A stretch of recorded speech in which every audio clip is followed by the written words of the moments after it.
get through the winter by restoring hand tools, gardening, woodworking, and typically I spend the previous summer and spring and fall going anywhere, flea markets, stopping at houses, whatever, to look for items that I can restore during the winter. And what you see is a collection of garden shears that I've restored over this past year. These are interesting, these shears, because they tell a little bit about the evolution of gardening shears. For instance, these sheep shears are something that have been around for literally thousands of years. The Greeks, the Romans, the Egyptians, they all used these, and they were used and are still being used today. It's a very good tool for the garden.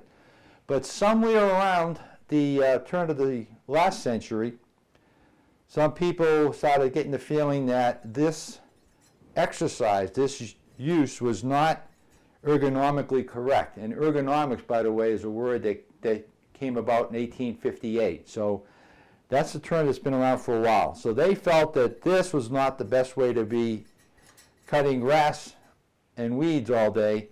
Instead, your hand should be more like this.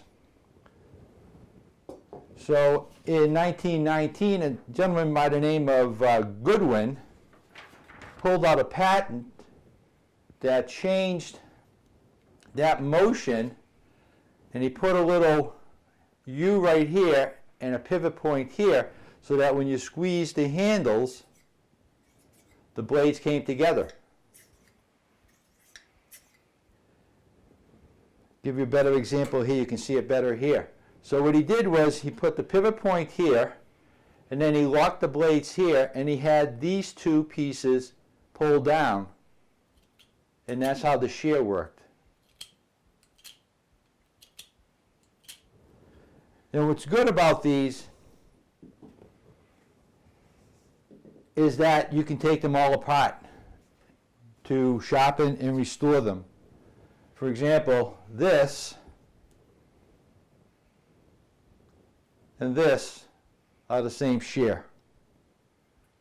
So this is what all of these looked like prior to me getting started.